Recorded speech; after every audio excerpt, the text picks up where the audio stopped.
Good morning! Kukuha nga pala ako ng mga sariwang dahon ng saging at ipapakain ko sa aking mga alagang manok.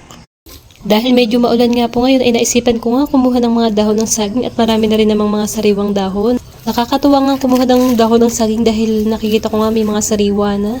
At dito muna nga ako kukuha sa bandang likuran. Ito talaga ang kagandahan kapag maulan na ang panahon. Marami nang nagsusulputang mga bagong dahon ng saging, o diba? Matagal-tagal ko na rin hindi nakukuhanan ng saging ang aking mga alagang manok. Siguradong matutuwa na naman sila dahil may mga sariwang dahon ng saging. Siguradong hindi na nila pag-iinitan yung mga puno ng saging dahil kinuhanan ko na nga sila ng mga dahon. Napakarami na nga nilang naibuwal na saging dito kaya nga nagagalit na ang ate ko at ang kapatid ko si Mami Cor in AK Vlog. Dahil po yung mga alaga ko ay ang kinakain nila ay yung mga puno mismo ng saging.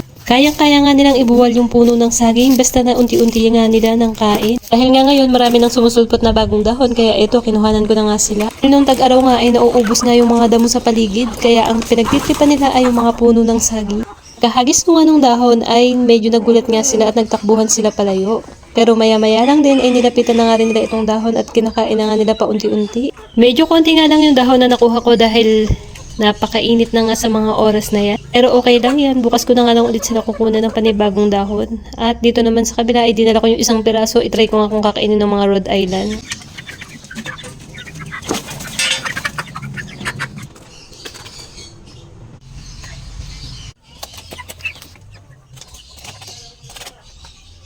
Yan guys, kinain nga ng mga Rhode Island. After ko nga magpakain ay naligo na nga agad ako at tumiretso na nga ako dito sa may kamyas at kumuha nga ako ng kamyas dahil may dalang tilapia si kuya. Isipan ko na nga nang lutuin yung isda sa kamyas dahil nakakasawa naman pag puro prito. Tinanga lang at may bunga na nga itong kamyas na tinanim ko.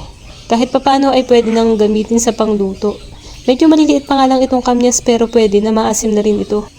At ayan guys, tignan nyo naman napakaraming bunga. 3 puno po itong tanim ko na to. Pinipili ko nga lang yung medyo malalaki para nga medyo maasim-asim na talaga.